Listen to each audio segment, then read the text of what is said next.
October 1944. The Vosges Mountains of France rose like ancient sentinels against a gray European sky, their slopes thick with pine and shadow. Deep in the forest where the trees grew so dense that sunlight barely touched the earth, a young German soldier pressed his back against the cold stone wall of a bunker, his breath coming in short, painful gasps. Blood seeped through his fingers where they clutched his shoulder. The wound was bad, he knew it, his comrades knew it. But that was not what made his hands shake. That was not what put the taste of copper fear in his mouth. Through a narrow gap in the concrete, he could see them. Dark shapes moving up the hillside with methodical precision. Low to the ground, patient, deadly. They advanced like hunters who knew every tree, every rock, every shadow could mean life or death. His companion, younger, barely 18, whispered the question that hung between them like smoke. Amerikaner. The wounded soldier shook his head. His voice, when it came, carried a weight that made the boy's eyes go wide. Nein, schlimmer, die Japaner Amerikaner. The impossible. The Japanese Americans. The ones from the prison camps. The boy laughed, a nervous sound that died quickly in the damp air. It made no sense. How could men his commanders dismissed as unreliable prisoners be out there systematically dismantling German positions that had held against British regulars and American infantry? Then the shooting started. The sound of it sharp and precise. Not the wild spray of inexperienced troops, but the careful, measured fire of marksmen who never wasted a bullet. The boy stopped laughing. In the moments that followed, as the shadows moved closer and the bunker filled with the smell of cordite and fear, both German soldiers understood a terrible truth. The men their own country had imprisoned were killing them with the precision of professional soldiers and the fury of men who had nothing left to lose. But this story does not begin here in the blood and smoke of a French forest. It begins 2 years earlier, 5,000 miles away, in the American West, where the desert stretched endless under a merciless sun and guard towers cast long shadows across rows of tar paper barracks. It begins behind barbed wire. March 1942, Manzanar, California. The internment camp rose from the desert floor like a wound in the landscape. Guard towers stood at each corner, their searchlights sweeping through the night. Machine guns pointed inward, not outward. That detail told you everything you needed to know about who was considered the enemy. 120,000 people. American citizens, 2/3 of them and born on American soil. Their crime was not action, not conspiracy, not betrayal. Their crime was ancestry, Japanese blood, yellow skin, eyes that looked like the enemy who had bombed Pearl Harbor 4 months earlier. They had been given 48 hours. 48 hours to abandon homes their families had owned for generations, to sell farms for pennies on the dollar to neighbors who smiled while they stole. To pack what they could carry and leave behind everything that said they belonged here, everything that said they were American. The camps had pleasant names: Manzanar, Tule Lake, Heart Mountain, names that suggested vacation resorts rather than prisons. But the barbed wire told the truth. The armed guards told the truth. The dust that blew through every crack and covered every surface told the truth. In Barrack 34, Block 12, a young man sat on a narrow cot, his back against the wall, staring at a letter he had already read 17 times. The paper was worn soft from handling. The creases threatened to tear. James Takeshi Morrison. Everyone called him Tak. 24 years old, though some days he felt ancient, other days impossibly young. His face carried the sharp angles of his father's Irish ancestry, mixed with the smooth planes of his mother's Japanese heritage. A face that belonged nowhere. A face that belonged to America if America would claim it. His father had been a soldier once. First World War. Came back with medals and memories he never talked about. Taught Tak to shoot in the Oregon forest where they lived. Taught him to read wind and terrain and the patterns of moving targets. Taught him that a good rifle in the right hands could feed a family. Protect a family. His father also taught him about duty, about sacrifice, about how freedom always carried a price, and that price was paid in blood and sweat, and the willingness to stand up when standing up was hard. Now his father was dead. Heart attack 2 years ago, and his mother was in the next barracks over coughing in the dry air that was slowly killing her. The desert did not agree with lungs accustomed to the damp forests of the Pacific Northwest. Tak folded the letter, Put it with the others in the small wooden box under his cot. Letters to his mother that he never sent because what could he say? That he was angry, that he was ashamed, that he wanted to fight for a country that had put her behind wire. The door opened. Two men entered, bringing dust and the smell of the communal mess hall with them. Spam and canned beans, the taste of government charity, the taste of second-class citizenship. Robert Yamada came in first. Everyone called him Bobby.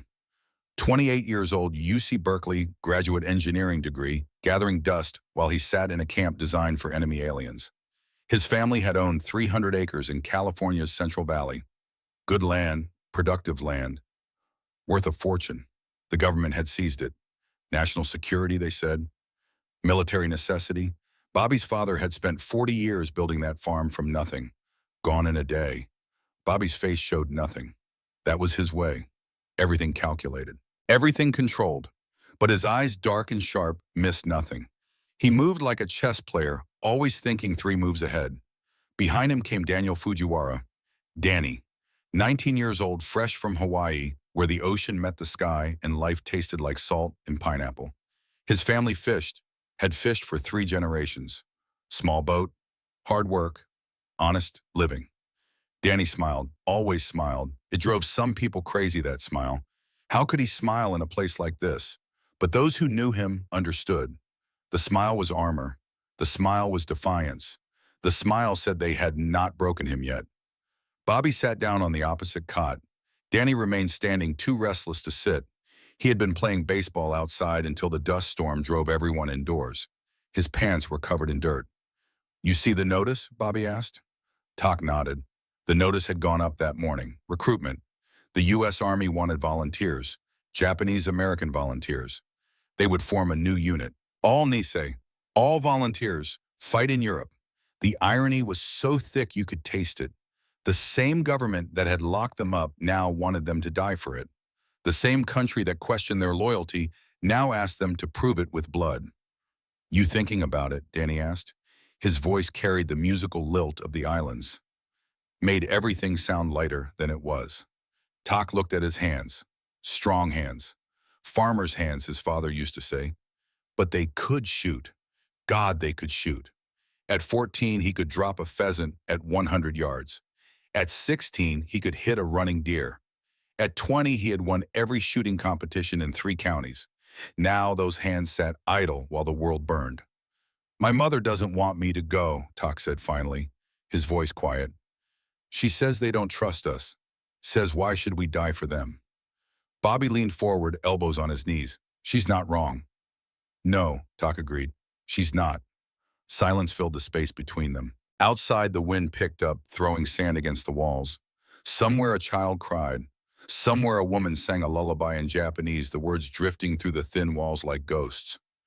"But if we don't go," Bobby said, "they win. They prove we're not American. They prove we can't be trusted. Every kid growing up in these camps will carry that. Forever." Danny stopped pacing, looked at both of them. His smile faded. For once, his face showed something else, something harder. "We can't win here," Danny said. "Not behind wire, but out there on a battlefield. We prove it where it matters, with actions, not words." Tok thought about his father, about Oregon forests, about the rifle his father had taught him to shoot, about being American when America did not want you, about proving you existed, about proving you belonged. He stood, walked to the small mirror hanging on the wall, looked at his face. Half Irish, half Japanese. All American, his father used to say. All American, even if America forgot. "I'm going to sign up," Tok said. Bobby nodded. "Me too," Danny grinned, the smile back bright as island sunshine. "Well, hell, somebody's got to keep you two alive. Might as well be me." 3 days later, they stood in line with 1,400 other young men, men from camps all across the American West, men who had every reason to say no and chose yes anyway. The line stretched for hours. The questions were insulting. "Are you loyal? Will you renounce the Japanese emperor?" As if they had ever pledged loyalty to him in the first place. But they answered. They signed. They raised their right hands and swore an oath to a country that had broken its oath to them. They became the 442nd Regimental Combat Team. Their motto, chosen by the men themselves, was simple: go for broke. A Hawaiian phrase meaning to risk everything, to gamble it all, to hold nothing back. They would live that motto, die by it, make it legend. But first they had to survive training.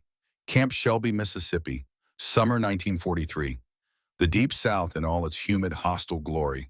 The heat pressed down like a physical weight, made breathing an effort, made thinking sluggish. But the 442nd trained anyway, harder than any unit around them. Longer hours, tougher standards. They had to. They knew they would be judged by a different measure.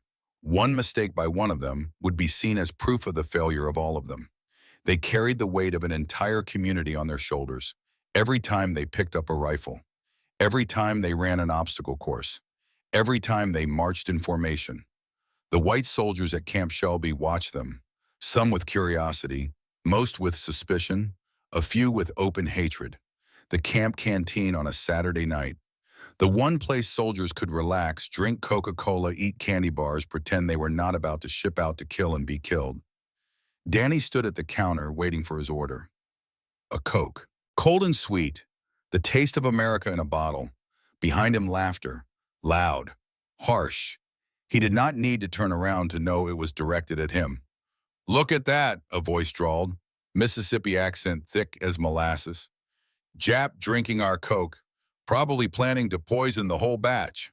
More laughter. Danny collected his Coke, turned, smiled. 5 white soldiers, all bigger than him, all looking for trouble. "Tastes fine to me, friend," Danny said, kept his voice light, friendly, did not let them see the anger. "Friend, hand." The biggest one stood, moved close. "I ain't your friend Tojo. None of us are." Danny's hand tightened on the bottle, but he smiled, nodded, started to walk away. Sometimes walking away was smart. Sometimes it was the only option. He made it 3 steps before something hit him in the back. The Coke bottle, thrown hard. It did not break, but it hurt. He stumbled, caught himself. "Where you going, yellow boy? We're talking to you." Danny turned. The smile was gone now. "You got something to say, say it." The big soldier grinned. Ugly grin. Mean grin. "I got something to say. You and your kind don't belong here. Should have left you all in those camps where you belong." "Well," Danny said quietly, "we're here now. Army says we're soldiers same as you." "Army's wrong." The punch came fast, caught Danny in the stomach, drove the air out of his lungs. He went down on one knee, gasping. The other soldiers moved in, circled him. He tried to stand. Another hit. This one to his face. Split his lip. Blood filled his mouth. He was going to die here. Over a Coke. In Mississippi. Never making it to the war. Then a voice cut through the darkness, pressing in on his vision. "That's enough." Bobby, walking toward them with that measured, controlled stride. Face showing nothing. But his hands were loose and ready. The big soldier laughed. "You want some too, Jap?" Bobby did not answer, just moved. Fast. Faster than a man his size should move. His fist caught the big soldier's nose. Bone crunched. Blood sprayed. The soldier went down, hands clutching his face, screaming. The others rushed Bobby. Mistake. Bobby had studied jiu-jitsu since he was 8 years old. His father had insisted. Said a smaller man needed to know how to use an opponent's strength against them. Bobby caught the first attacker's arm, used momentum and leverage, threw him into the second man. Both went down. The third swung wild. Bobby ducked, came up with an elbow strike to the ribs, followed with a knee to the face. The man dropped like a stone. The last one backed away, hands up, eyes wide. Jesus Christ. Bobby helped Danny to his feet. "You okay?" Danny grinned despite the blood. "Never better, Lieutenant." Footsteps. Running. A white officer appeared, drawn by the screaming. He took in the scene. 5 white soldiers on the ground or running.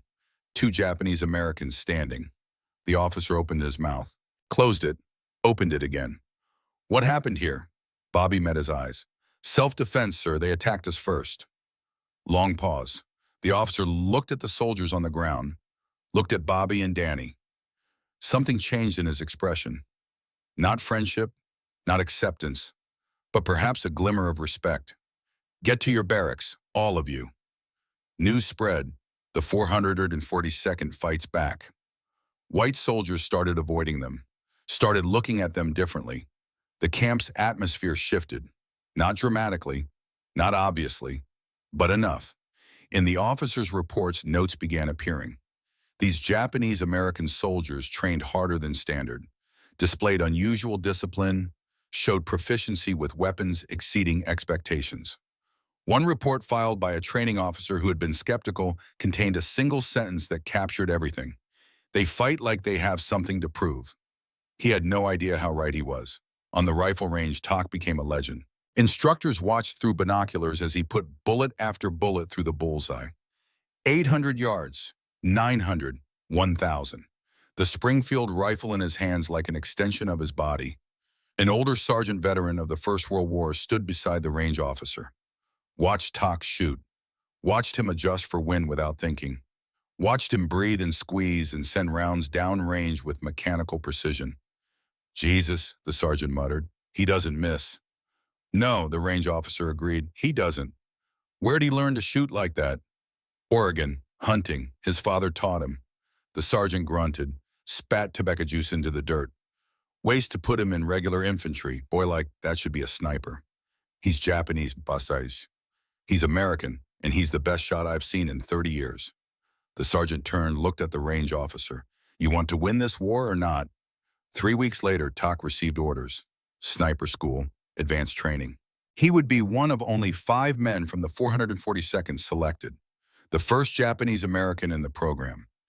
He packed his gear, cleaned his rifle one more time, wrote another letter to his mother he would never send. In it, he told her about the training, about becoming a sniper, about how every time he pulled a trigger, every time he hit a target, he was proving her right, proving she had raised an American, proving they had been wrong to put her behind wire. He folded the letter, added it to the box, closed the lid. September 1943, the 442nd Regiment shipped out, not to the Pacific as many had expected, to Europe, Italy. The Fifth Army needed reinforcements. The Italian campaign had bogged down in mountains and mud. German defensive lines held against every assault. Casualties mounted. Fresh troops were required. The 442nd would do. If they failed, if they died, well. They were expendable. Their families were in camps. No congressman would complain. No senators would demand investigations. No mothers would write angry letters to newspapers. They were perfect for the impossible missions. The ship crossed the Atlantic in convoy. Submarines hunted them. Destroyers dropped depth charges that made the hull ring like a bell. Men got seasick, prayed, wrote letters home that might never arrive. Tak stood on deck one night, watching the moon on the water. Bobby joined him. They did not speak for a long time, just watched the waves, thought about what waited for them in Italy. You scared? Bobby asked finally. Tak considered the question. Yes. Good. Only stupid men aren't scared. Fear keeps you sharp. You scared? Bobby smiled slightly. Terrified. But I won't let it stop me. They reached Italy in late September. Naples harbor crowded with ships in chaos. The smell of diesel fuel and unwashed men and fear. They marched through streets where civilians watched with hollow eyes. This was a land that had seen too much war, too much death, too much of everything bad that men could do to each other. The 442nd moved north, toward the mountains, toward the Gothic line where German forces had dug in deep, where every hill was a fortress, where American and British attacks had broken against prepared defenses like waves against rocks. Allied soldiers watched the 442nd march past. Some whispered, some laughed. Japanese soldiers fighting for America against Germany. The world had gone mad. A British sergeant watching from a cafe turned to his companion. Those are our reinforcements, Japs. His companion, older, more tired, shrugged. Command sends who they send. Maybe they'll surprise us. Or maybe they'll run first time they hear gunfire. The older soldier lit a cigarette, blew smoke. Maybe, but look at how they march. Look at their discipline.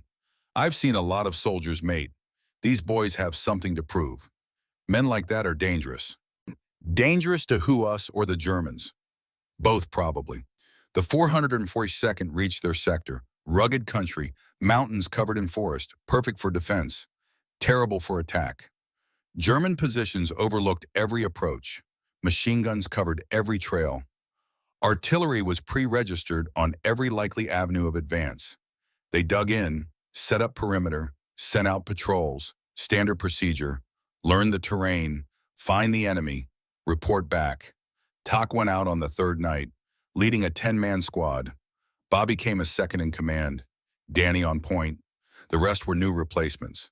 Kids really, 18, 19 years old, fresh from the States, eager, Sherrod trying not to show it. They moved through darkness, single file, 20 feet between each man, silent, rifles ready. The forest smelled like pine and damp earth, like Oregon, like home. Tak found that comforting and painful in equal measure. 2 hours in, Danny held up a fist. Stop.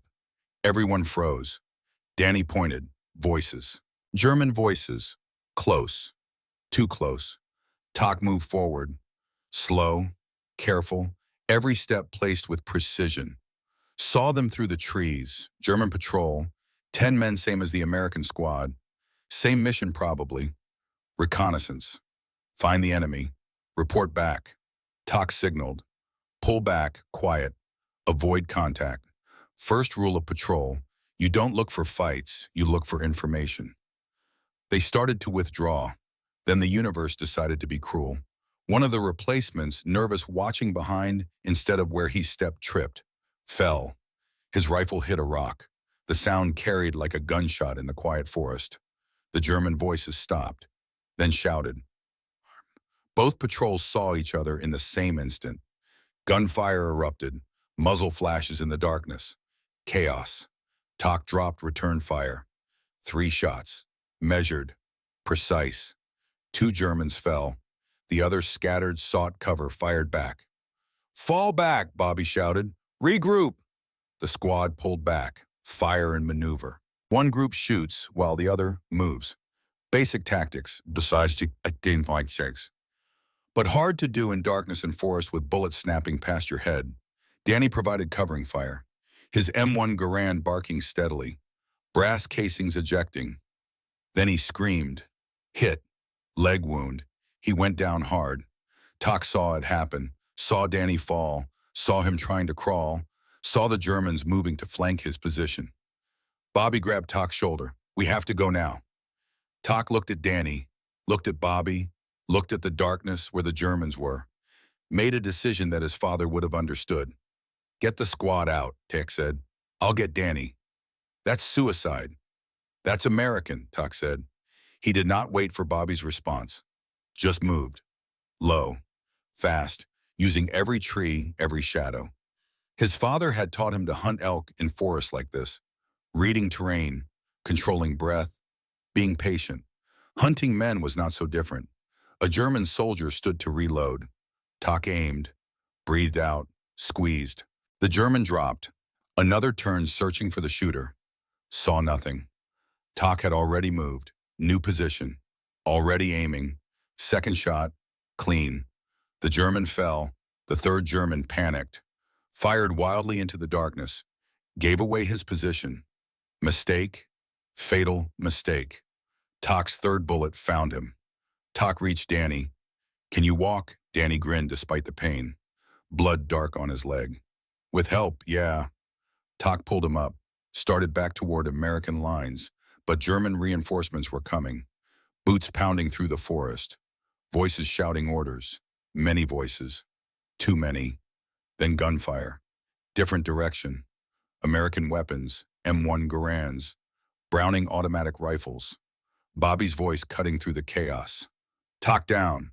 Tak hit the ground, pulling Danny with him. Bobby and 6 men charged past them. Counterattack, catching the Germans by surprise. The fight was brutal. Close range.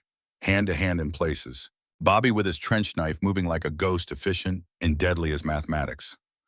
When the shooting stopped, 8 Germans lay dead or dying. The American squad had 1 wounded. Danny, everyone else intact. They carried Danny back, called for medic, got him patched up. The wound was not fatal, but it was bad enough. He would be evacuated, sent to hospital, probably sent home. But Danny refused. I can still shoot. I can still fight. You can barely walk, the medic said. I can walk enough. They let him stay, against regulations, against common sense. But they understood. Danny had something to prove too. The German prisoner, the one who survived the patrol fight, was interrogated by American intelligence. The officer asked standard questions: unit identification, strength, positions. Then he asked, "What unit were you fighting?" The German looked confused. "Sie waren Japaner." The officer blinked. "You fought the Japanese." Nine, Japaner Amerikaner. Japanese Americans. The 442nd. The German nodded, looked at his hands. "I thought they would be, I don't know, weak, unreliable. We were told they came from prison camps." And the German met the officer's eyes. "They fought like Fallschirmjäger, like our paratroopers. I have never seen Americans fight like that, so precise, so aggressive, so efficient." The report went up the chain of command, noted, filed. But word spread anyway, through the regiment, through the division. The 442nd had drawn blood, had done it with style, with precision, with a effectiveness that made regular units look twice. British officers who had been skeptical started asking questions. American commanders who had been dismissive started paying attention. German intelligence officers who had dismissed the 432nd as a political experiment started updating their assessments. A single line appeared in a German intelligence summary dated October 1943. Simple words that would prove prophetic. 2nd Regimental Combat Team, Japanese Americans, previously assessed as low threat, recommend reassessment. Unit displays unusual tenacity and skill, not to be underestimated. In the mountains of Italy, as autumn rain turned trails to mud and cold crept into bones, the 442nd settled into the grinding routine of combat. Patrols, firefights, men dying for hills that had no names and villages that were already ruins. Talk-hunted Germans by day became a ghost, a rumor. German soldiers stopped moving in daylight in his sector. Too dangerous. 3 men, then 5, then 10, fell to unseen bullets from impossible distances. They started calling him Der Geist, the ghost. Bobby studied maps and terrain and German tactics, refined his own strategies, made his platoon into a machine. Efficient, deadly, they took objectives other units had failed to take. Did it with fewer casualties. Did it faster. Danny Legg still healing, still fought, still smiled, still made jokes that made no sense, and somehow made everyone feel better anyway. He became the heart of his squad, the reason they kept going when keeping going seemed impossible. They were proving themselves, battle by battle, death by death, blood in Italian mud. But the real test was coming. Hill 140, a German strong point that had broken 3 Allied assaults, a position so heavily defended that British command had declared it untakeable without unacceptable casualties. Allied High Command looked at the map, looked at the casualty reports, looked at the list of available units, saw the 442nd, decided to send them. If they failed, well, acceptable losses. If they succeeded, a pleasant surprise. Either way, the war would go on. They did not understand yet what they had created. Did not understand what happens when you give weapons to men you have wronged. When you ask for loyalty from men you have imprisoned. When you demand proof from men who have already given everything. The 432nd was about to show them, show everyone, show the Germans, show America, show the world. They were about to prove exactly what they were capable of when pushed to the edge and told to prove they belonged. They were about to become legend. February 1944, the Italian winter bit deep into bone and spirit, snow on the mountain peaks, mud everywhere else. The kind of cold that made rifles jam and fingers go numb and thoughts move slow as frozen honey. Hill 140 rose from the valley floor like a broken tooth, steep slopes, rocky ground, perfect fields of fire for defenders. Every Allied attack had broken against it like waves against a cliff. The British had tried first, lost 40 men before pulling back. An American battalion followed, made it halfway up before German machine guns cut them to pieces. 40% casualties. The survivors retreated in the dark, leaving their dead behind. Now the hill belonged to the Germans. and the Germans had made it strong. Concrete bunkers and interlocking fields of fire, MG-42 machine guns that could fire 1,200 rounds per minute, mortars pre-registered on every approach, mines scattered across the obvious paths, snipers on the ridgeline. Artillery support from batteries 3 miles back. The German 305th Infantry Division held the position. Veterans, men who had fought in Russia and North Africa and France. They knew their business. They were confident. They had good reason to be. At Allied headquarters, officers stared at maps and casualty projections and shook their heads. Hill 140 was killing ground. Taking it would cost too much. Better to go around, find another route north. But Hill 140 commanded the valley.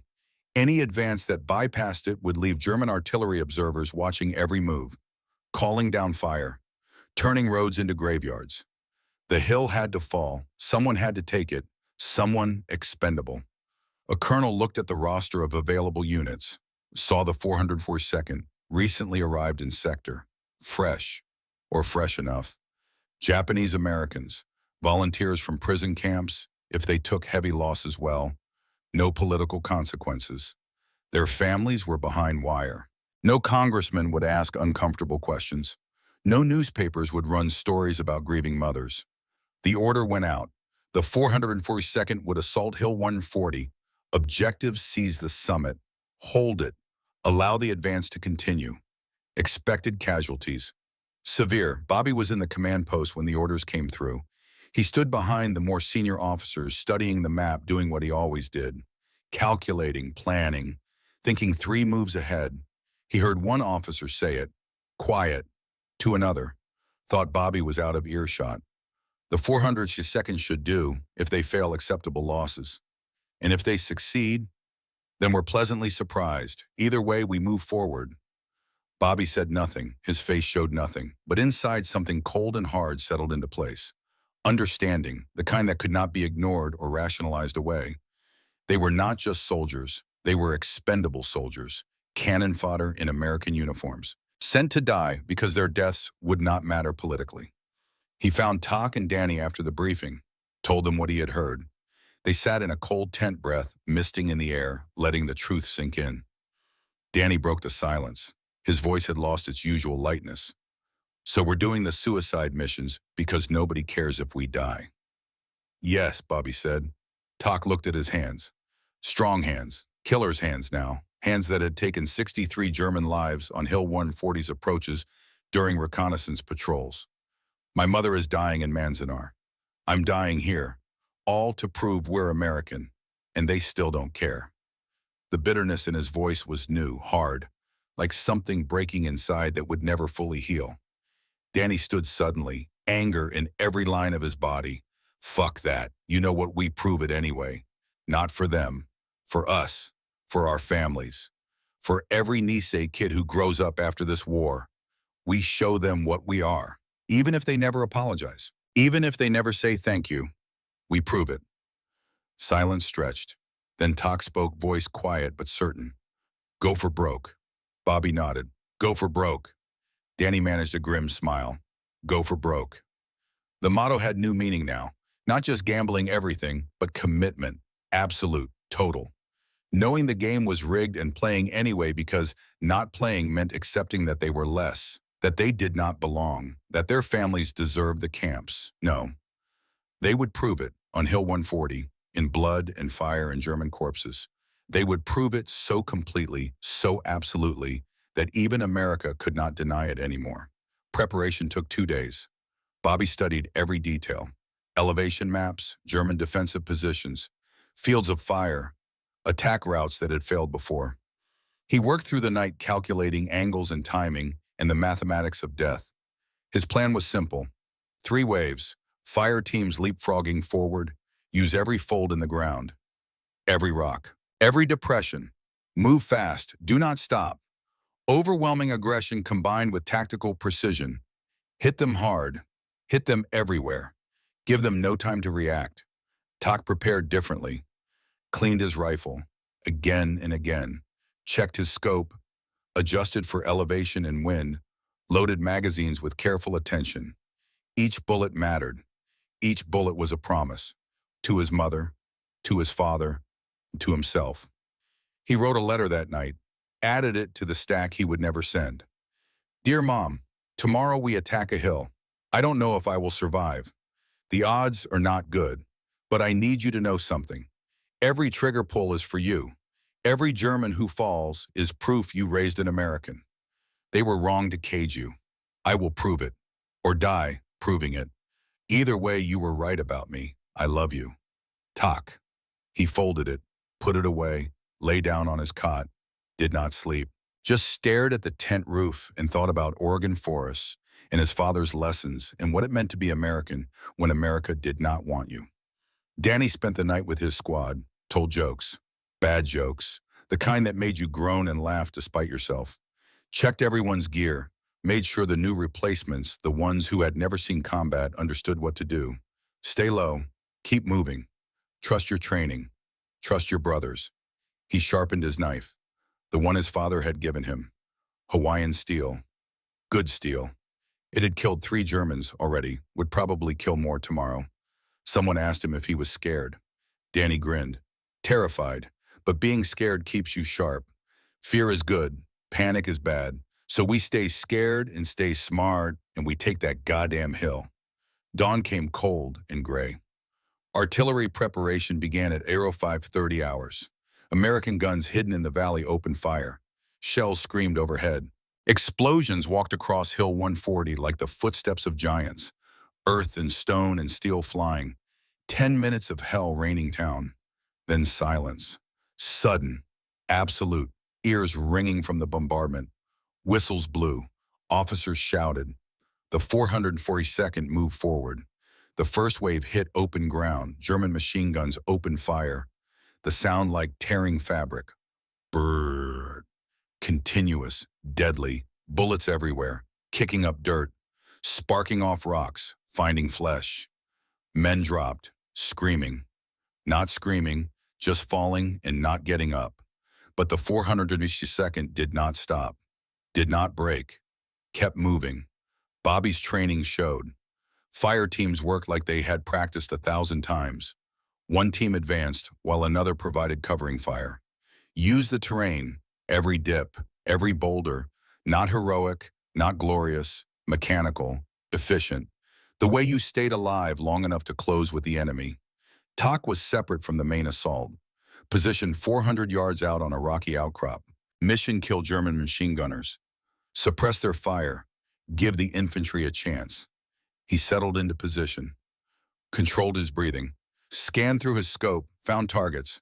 MG-42 nest, 2 men, gunner feeding belt, assistant watching for targets. Both focused on the advancing Americans, not watching for snipers. Mistake. Tak breathed out. Squeezed. The gunner slumped. The assistant looked confused, started to reach for the gun.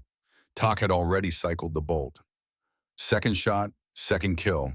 The nest went silent. He moved, quickly. Never stay in one position. German snipers would be looking for him now. New spot, 50 yards from the first. Different angle. Scanned again. Another MG-42 nest. These gunners were smarter, hidden behind sandbags, only helmets visible. Tak waited. Patient, still. A statue carved from mountain stone. The gunner shifted, adjusting his position. Shoulder exposed for just a second. Enough. Tak fired. The Germans spun, fell. The nest abandoned. Third position, fourth, fifth. By the time the first wave reached German trenches, Tak had neutralized 5 machine gun nests. 15 Germans dead. He had not missed once. Not one shot wasted. American artillery observers watching through binoculars from the valley called back to headquarters. Sir, their sniper is surgical. Who is that 442nd Japanese-American? Long pause, then, Jesus Christ, Germans are terrified of him. The main assault reached German lines. Hand-to-hand fighting, bayonets and knives and rifle butts. Close enough to see faces. Close enough to smell fear and blood and cordite. Danny's squad was pinned by a German counterattack. 20 Germans, maybe more, coming from a covered position. Superior numbers. Good training. They should have swept the Americans away. Danny did not retreat. could not retreat. Behind him were wounded men, men who needed evacuation, men who would die if the position fell. "Hold," he shouted. "Hold this position." He fired his M1 Garand. 8 shots. Reloaded. 8 more. The distinctive ping of the empty clip ejecting. Grabbed another. Kept shooting. Precise. Controlled. Making every bullet count. His rifle ran dry. No time to reload. Germans rushing forward. Danny drew his pistol, fired until it clicked empty. Drew his knife.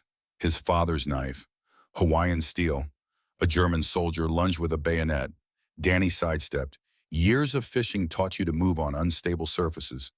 Taught you balance. He drove the knife up under the German's ribs. Twisted. The soldier gasped. Fell. Another German. Another. Danny was covered in blood now. Some his own, most not. He was still smiling. That terrible smile. The one that said death did not scare him. The one that said he had already accepted whatever came next. "Come on," he shouted at the Germans. "You scared of a kid from Hawaii." Bobby's wave hit the German counterattack from the flank. Perfect timing, calculated, precise. The Germans focused on Danny's position did not see them coming until it was too late. The fight was brutal. Bobby with his trench knife, moving like water, fast, efficient, no wasted motion. Every strike found vital targets. Throat, kidney, femoral artery. Men dropped around him like puppets with cut strings. The Germans broke, retreated up the hill toward the summit. The 442nd pushed forward. No pause, no rest. Bobby had calculated this.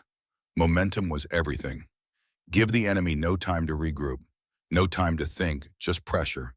Constant, overwhelming. The final 100 yards was the worst. Open ground, exposed. German riflemen on the summit firing down. Mortars dropping shells with methodical accuracy.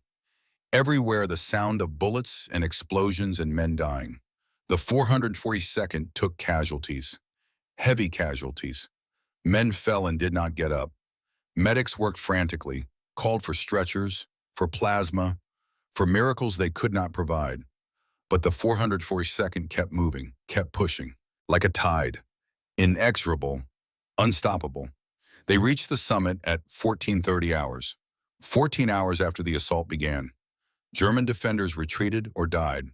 The few who tried to surrender were taken prisoner, treated correctly, by the book. Despite everything, the 442nd maintained discipline, maintained honor. An American flag was raised on Hill 140, stars and stripes snapping in the cold wind. Victory. But the cost. The 442nd had started the assault with 800 men. 480 were casualties. Killed or wounded, 60% losses. Charlie Company began with 180 soldiers. 48 could still fight. The aid station overflowed. Medics overwhelmed. Wounded crying for water, for morphine, for their mothers. The smell of blood and antiseptic and gangrene already starting in wounds that could not be treated fast enough. Danny collapsed near the summit. Only then realized he was missing 3 fingers on his right hand. Grenade fragment. Sometime during the fight, he had not noticed. Adrenaline and fury and the need to keep fighting had blocked out the pain. Now he noticed. He looked at his hand, at the stumps where fingers used to be, made a sound between a laugh and a sob. "Well, fuck. That's going to make guitar playing tricky." Talk came down from his sniper position, moved like a ghost through the carnage. 63 confirmed kills in one day. A record. He should have felt proud, felt victorious, felt something. He felt nothing, numb, empty. His hands shook. Not from fear, from firing 63 times without pause. Muscle fatigue, finger cramps around the trigger. The scope had left a bruise around his eye from recoil. His shoulder ached from the rifle butt. He helped carry wounded, did what he could, tried not to think about the faces he had seen through his scope. The moment before each shot when the target was still a person, still someone's son or brother or father. Before they became just another body. German prisoners were interrogated, standard procedure. American intelligence wanted information. Unit identification, strength, Positions. One German officer captured near the summit sat with his hands zip-tied behind his back. Blood from a scalp wound had dried on his face. He looked at his interrogator with exhausted eyes. "What unit were you facing?" the American officer asked. The German shook his head, seemed almost dazed. "Japaner Amerikaner, the Japanese Americans."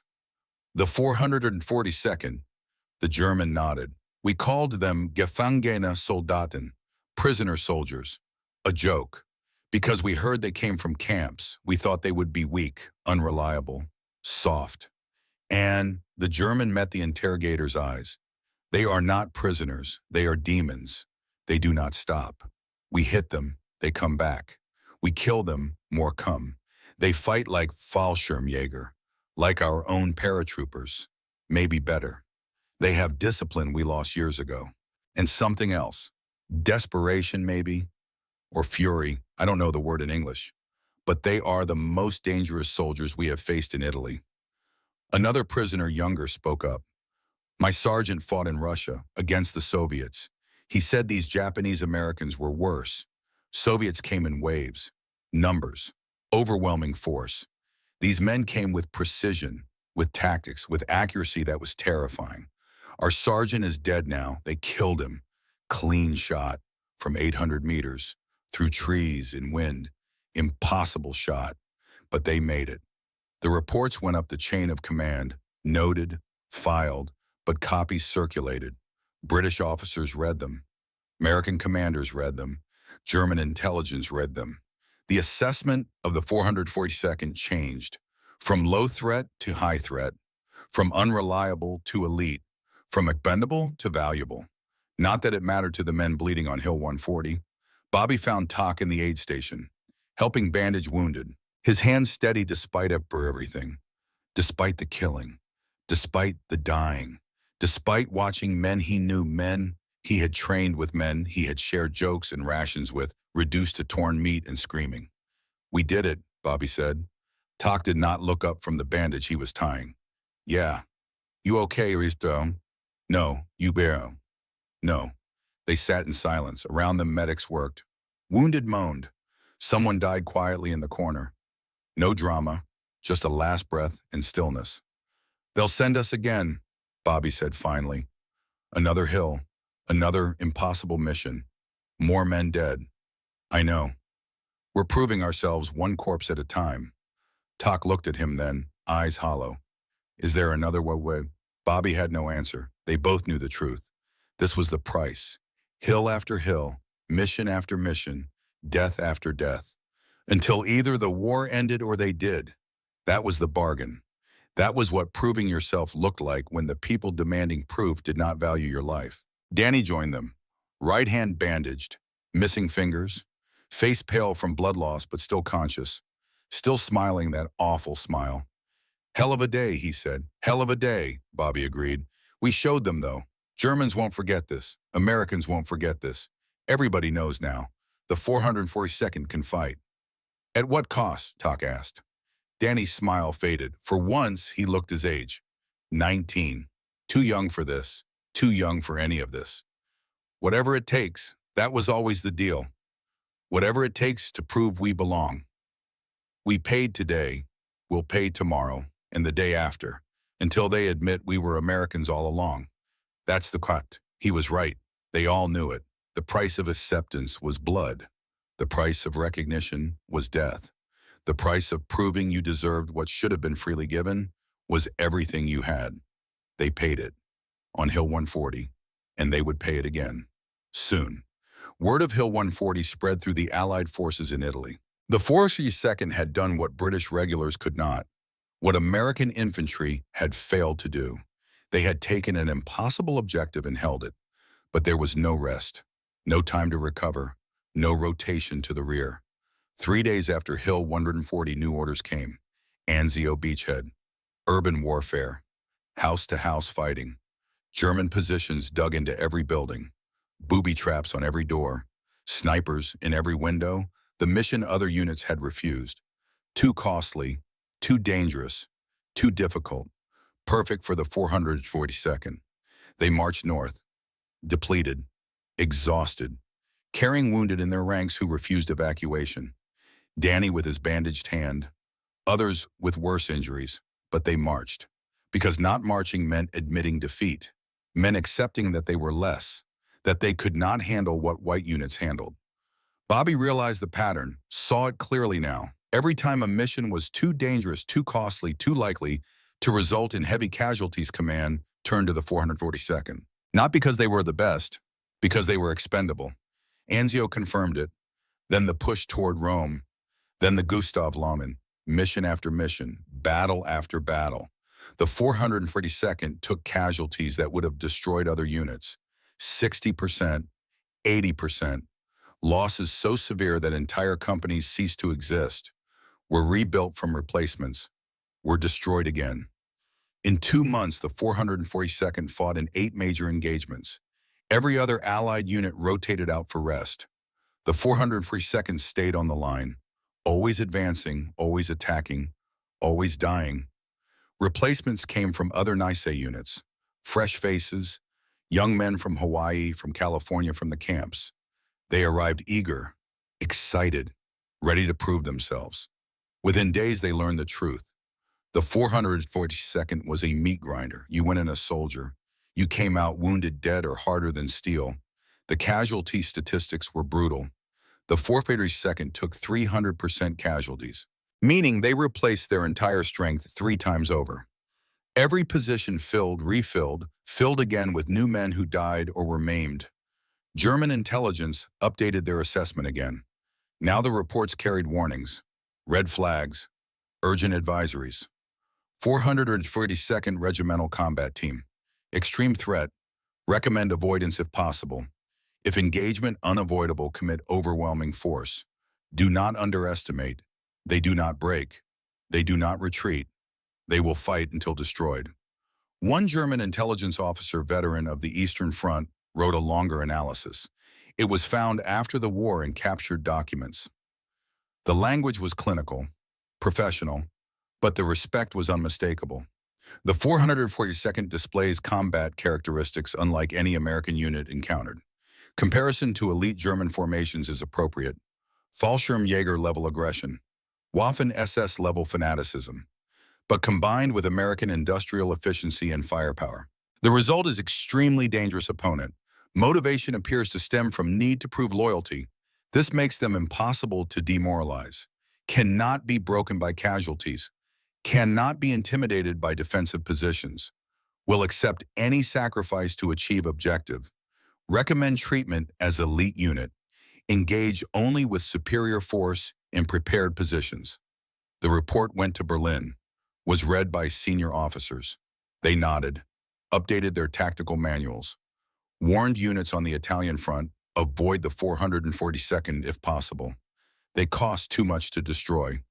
But in America, behind barbed wire and desert camps, families received telegrams. We regret to inform you. Son killed, husband wounded, brother missing, father dead.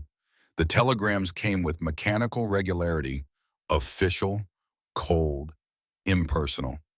The families had no voice, no way to demand answers, no congressman to call, no senator to write letters to. They were enemy aliens. Their loved ones were dying to prove they were not. The irony was not lost on anyone. In Manzanar, Tak's mother received no telegram because Tak was not dead. But she was dying, pneumonia, the desert air and stress and inadequate medical care. She coughed blood, grew weaker, asked for her son. The camp administrator wrote a letter, sent it through official channels. It would take 3 months to reach Tak. By then she would be dead 6 weeks. Tak would never see his mother again, would never tell her what he had done, would never hear her say she was proud, would never explain that every German who fell was him, proving she had been right, that he was American, that they should never have caged her. She died alone, in a camp, behind wire, a prisoner in her own country, her son a hero in another country.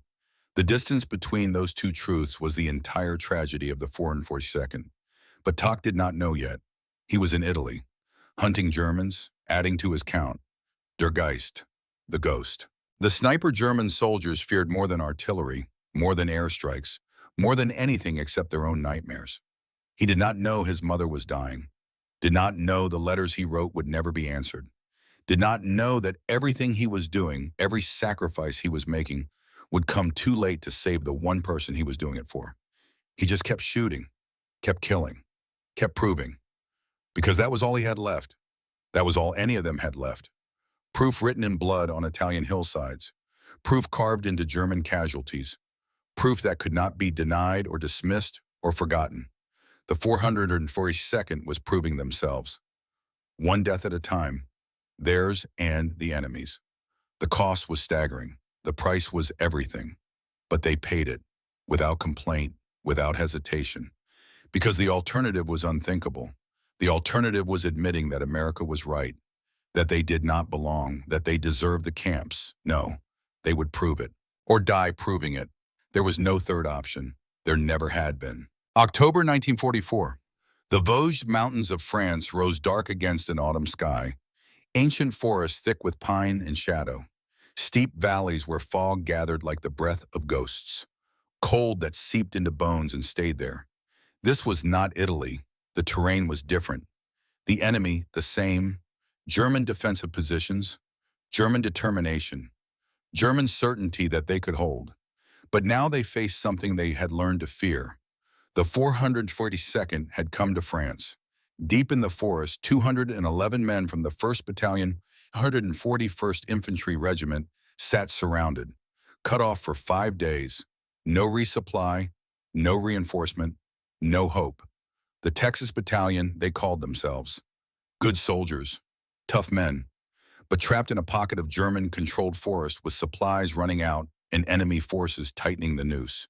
They ate bark, drank from muddy streams, shared the last cigarettes, wrote letters they did not think anyone would read, waited for the end. 2 rescue attempts had already failed.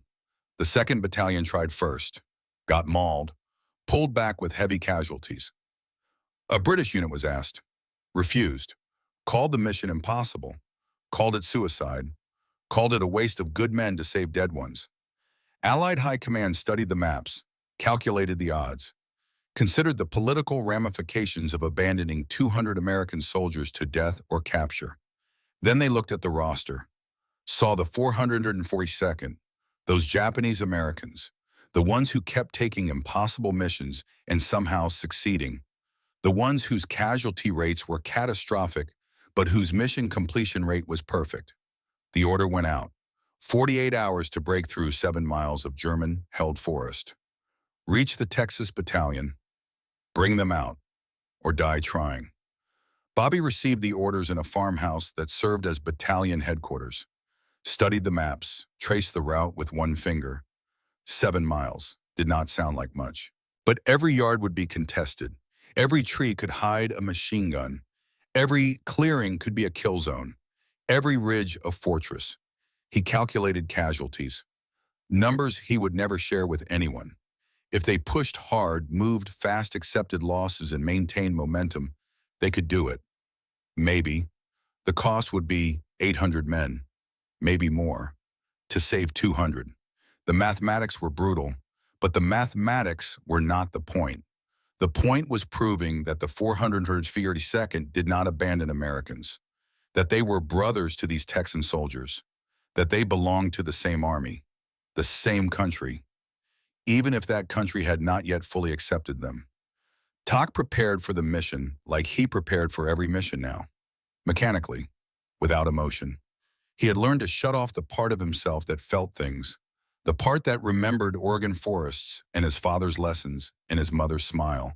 That part got you killed, made you hesitate, made you think about the men in your scope as people instead of targets. He cleaned his rifle, loaded magazines, checked his scope.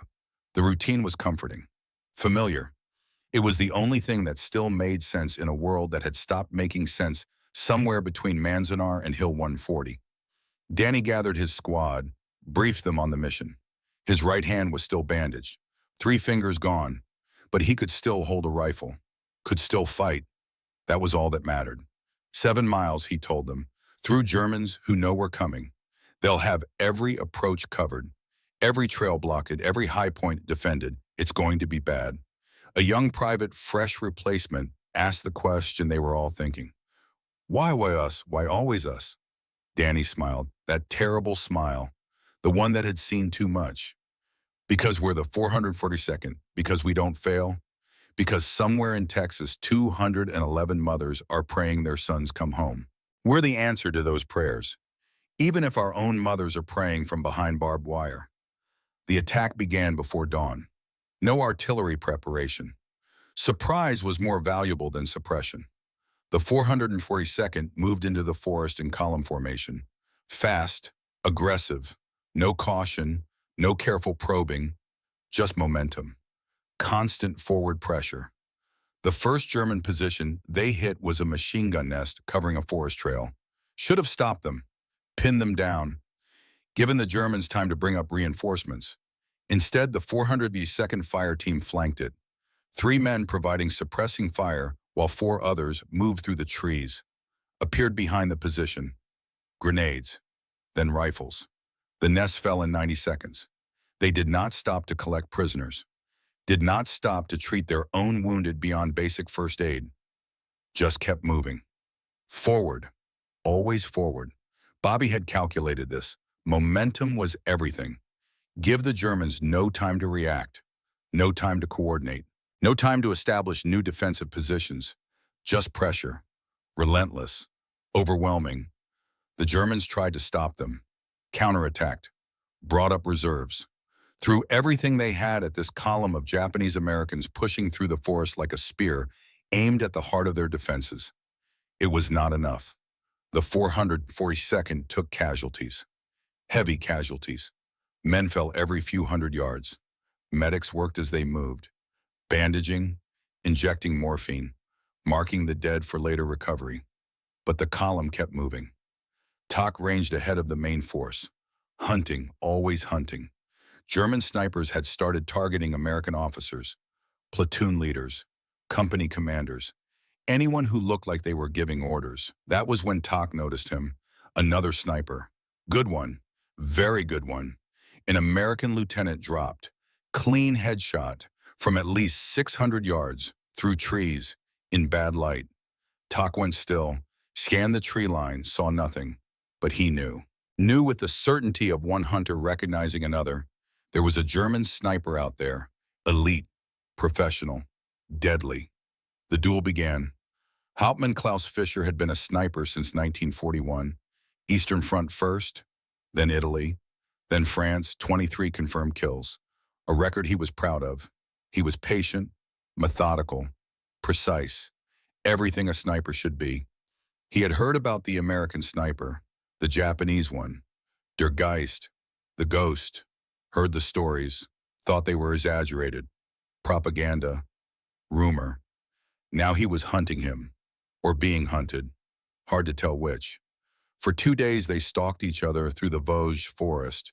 Fischer would fire, TOC would move, TOC would fire, Fischer would move. A chess match played with bullets, each man trying to think like his opponent, predict, anticipate. Strike first. Fischer killed 2 more Americans, a sergeant, a radio man, both clean shots. Professional. He felt satisfaction in his work.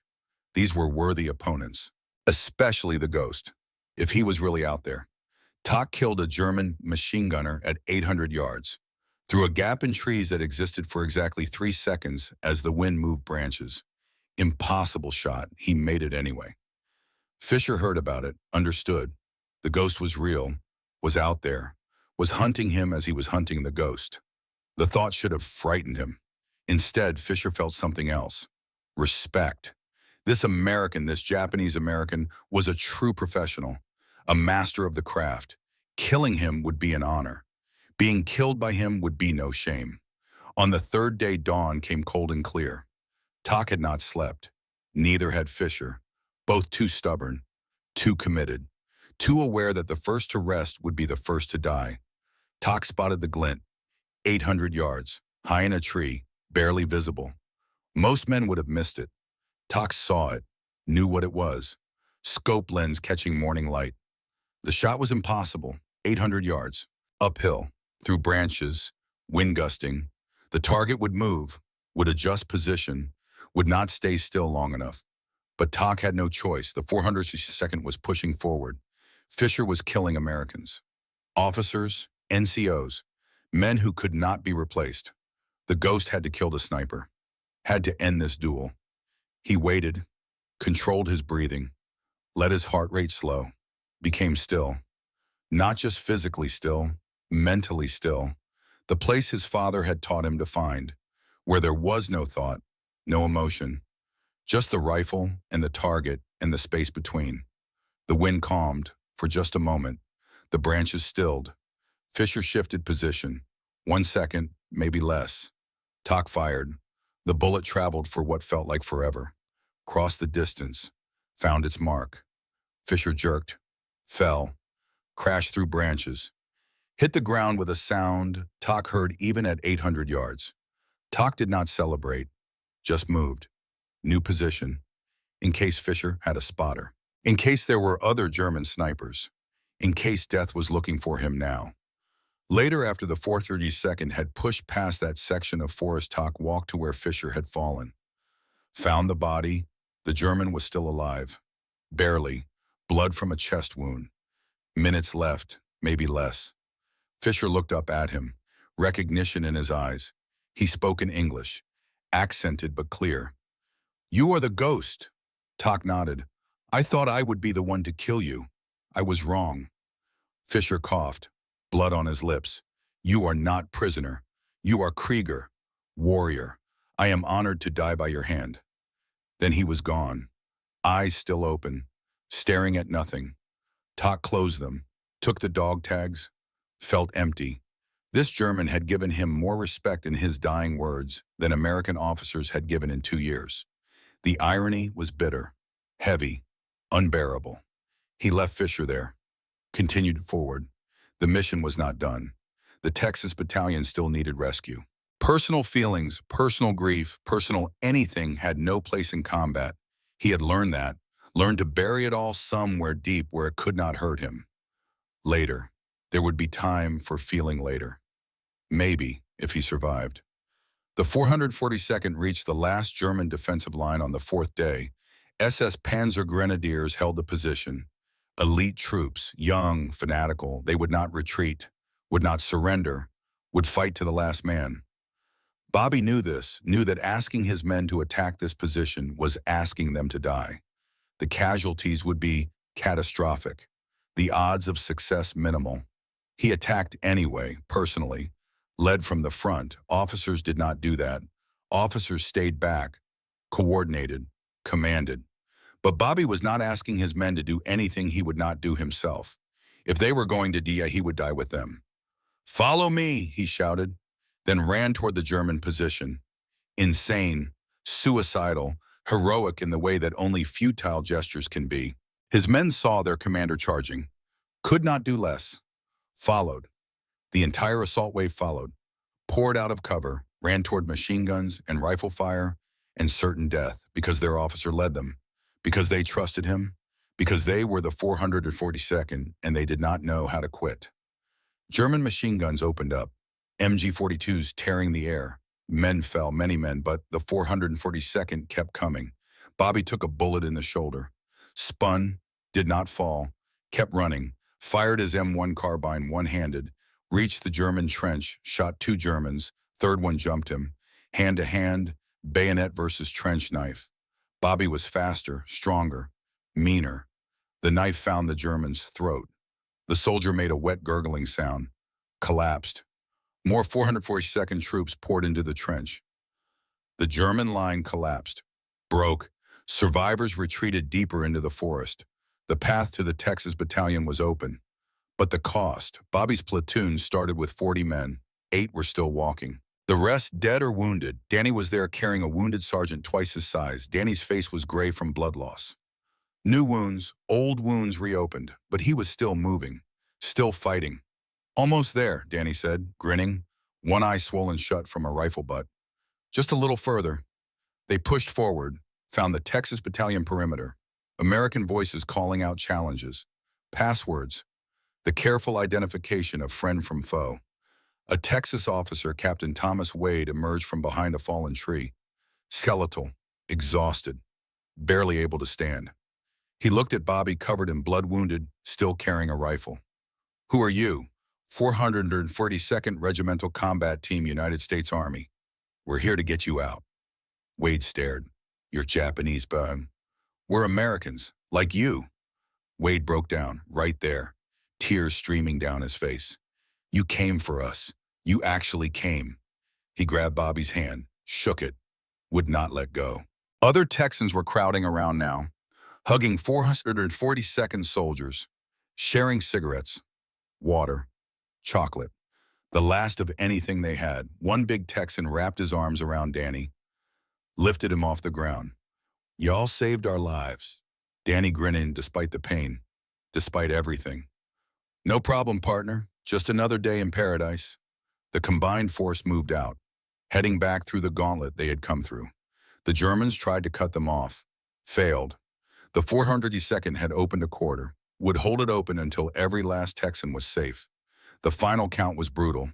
211 Texans rescued, 442nd casualties, 814, killed, wounded, missing, more than triple the number they saved.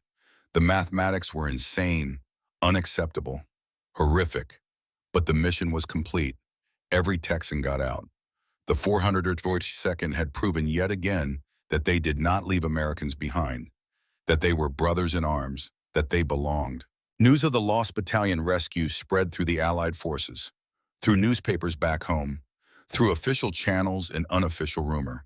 The 442nd became legend.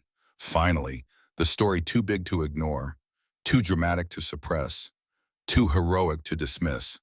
But in the internment camps, families still sat behind barbed wire, reading newspapers about their son's heroism, while living as prisoners. The contradiction was obscene, unbearable. Exactly what the 402nd had been fighting against from the beginning. Recognition was coming. Slowly, too slowly, but coming. In November 1944, TOC received a letter, forwarded through official channels, 3 months delayed. He opened it standing in the ruins of a French village. Snow beginning to fall, cold wind biting. The letter was from the camp administrator at Manzanar. Regretted to inform him. Mother passed away. September 14th. Pneumonia, buried in camp cemetery. TOC read it twice. Did not cry. Did not scream. Just stood there as snow fell on the paper. On his hands. On his face. Stood there until Danny found him. Read the letter. Understood. "I'm sorry," Danny said. TOC folded the letter. Put it in his pocket with all the others. All the letters to his mother he had never sent. All the words she would never read. All the proof he had accumulated that she was right. That he was American. That they should never have caged her. "I was earning medals while she died in a camp," TOC said. Voice flat, dead. What was it for Danny? What the fuck was any of it for? Danny had no answer. There was no good answer. Just the truth. The hard, bitter, unbearable truth. They had proven themselves. Paid the price. Earned the recognition. But for TOC's mother, for so many like her, it had come too late. She died a prisoner. Her son a hero. The space between those two truths was the entire tragedy of the 442nd, written in one family's story. TOC picked up his rifle, cleaned it, loaded it, went back to hunting Germans.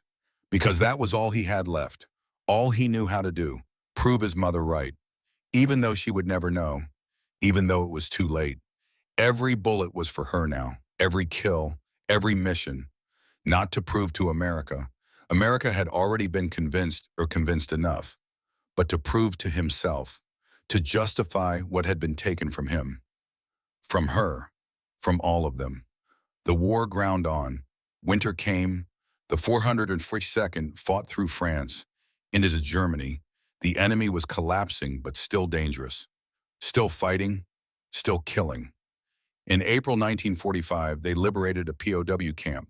Small one, American prisoners, men who had been captured earlier in the war, held for months, years. They were skeletal, sick, barely human. When the 442nd broke through the gates, the prisoners did not celebrate at first. They saw Japanese faces. Panicked. Jesus Christ, Japs, we're being captured by Japs. Bobby, tired beyond measure, shouted back, "We're Americans, goddammit. We're here to save you." One prisoner did not believe him, refused to follow. "I'm not going anywhere with enemy soldiers." Tok, standing nearby, spoke quietly. "Sir, we've been fighting Germans for 2 years, lost 60% of our unit. Our families are in camps in America. We're Americans, please trust us." The prisoner stared, saw the American uniforms, the American weapons, the American flag patches, finally believed, apologized, broke down crying. Even freed prisoners saw them as enemy first. Even after everything, even after all the proof, some things, it seemed, could not be proven away. May 8, 1945, Germany surrendered. The war in Europe was over. Allied soldiers everywhere celebrated. Parties, drinking, dancing, liberation, victory. When the 442nd celebrated quietly.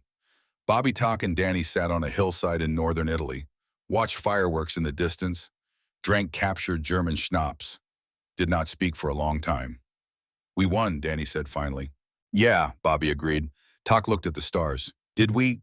They both looked at him. He continued, voice hollow. "War's over. Our families are still in camps.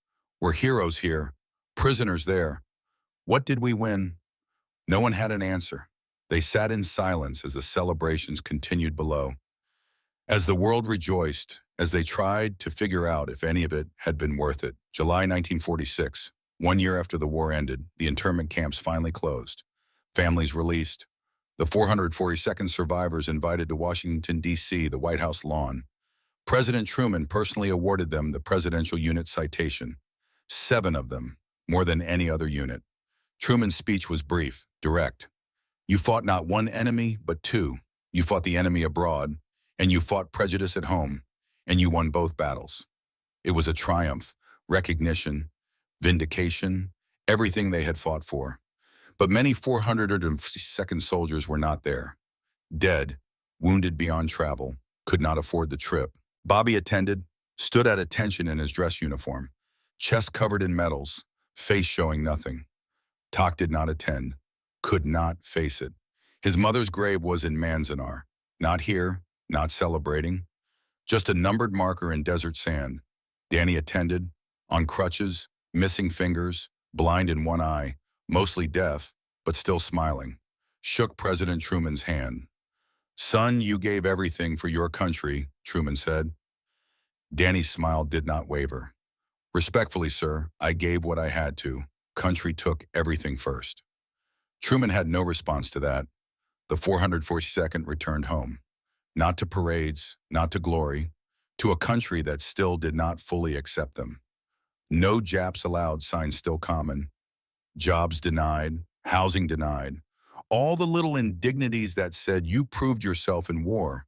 But this is peace, and peace has different rules." Tok returned to Oregon. The farm was gone, sold to neighbors for nothing.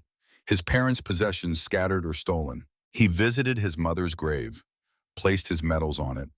All of them. Silver star, bronze stars, purple hearts. "We won, Mom," he said to the stone. "Like you said we would. They believe we're American now, mostly. Sometimes. It's a start." He left the medals there, walked away, never went back. Bobby tried to reclaim his family's farm. Government offered to sell it back to him, at market rate, 3 times what they had paid his father. Bobby refused on principle, used the GI Bill instead, graduate school, engineering degree, then instructor at West Point, teaching tactics to a new generation of American soldiers. His legacy living on in students who never knew they were learning from a man who had proven his loyalty with blood while his family sat in a prison camp. Danny opened a restaurant in Honolulu, Hawaiian-American fusion, the walls covered with 442nd photos. Every veteran ate free. Every day someone would come in, share a memory, remember fallen friends. Danny listened, smiled, fed them. "This is my platoon now," he would say, "feeding people instead of shooting people. Better job."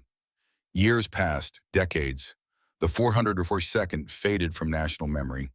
Mentioned occasionally, usually incorrectly. Most Americans did not know the story, did not know the sacrifice, did not know the irony. Then slowly recognition came. Real recognition. 1988. The Civil Liberties Act. Official apology for internment. Reparations. $20,000 per survivor. 43 years too late. Many 442nd veterans already dead. Never heard the apology. Never got compensation. But it came. Finally, America admitted it had been wrong. 2000. 21 442nd soldiers awarded the Medal of Honor, upgraded from lesser medals, 55 years after earning them, including Senator Daniel Inouye, who lost his arm in Italy, received his medal from President Clinton personally. Tak died in 1987, 1 year before the apology. Never heard his country say sorry. Never got the compensation. Never knew that eventually, finally, America would admit he had been right all along. Bobby died in 1990, 5 years before the Medal of Honor ceremony. Never received the upgrade he deserved. But his tactics were still being taught. His legacy still alive in every Army manual on small unit operations. Danny lived to 2011, age 86, saw the Congressional Gold Medal presented to the 442nd in 2010, highest civilian honor. 65 years late, a reporter asked him, "How does recognition feel after all these years?" Danny smiled, that smile, the one that had survived everything. "Feels good, would have felt better 65 years ago, but we didn't do it for recognition. We did it to prove a point. Point is proved. That's enough." He died 1 year later, surrounded by family, walls covered with photos of men who never came home. His last words were, "Go for broke." In Germany in the 1990s and 2000s, historians interviewed surviving German veterans. Asked about toughest opponents, many mentioned the 442nd, but most did not know the full story. When told about the internment camps, about families imprisoned while sons fought, the reactions were uniform. Shock, disbelief, then understanding. Werner Schmidt, former Fallschirmjäger, said it best. "We called them prisoner soldiers. A joke. We didn't know they really were prisoners, that their own country caged them. That explains everything. Their fury, their precision, their refusal to break. We respected them as soldiers. Now I respect them as men." In 2003, Tak's daughter received a letter from Germany, from Klaus Fischer's widow, found through veterans associations. Decades of searching. The letter was simple, direct. "Your father killed my husband in 1944. Klaus wrote about him, called him Der Geist. Klaus respected him, said he was the finest sniper he ever hunted. I hated your father for years, but recently I learned his story. Internment camps, his mother's death, fighting while imprisoned. I understand now. Your father was not just a soldier. He was a warrior, fighting not just enemies, but injustice. Klaus would have respected that. I respect that. I forgive your father. I hope he found peace." Tak's daughter cried reading it. Her father died never knowing the German widow forgave him, never knowing even his enemies understood what he had sacrificed. The story of the 442nd is uniquely American, because America at its best is about ideals transcending origin. Freedom, equality, opportunity. These men believed in those ideals when America did not apply them equally.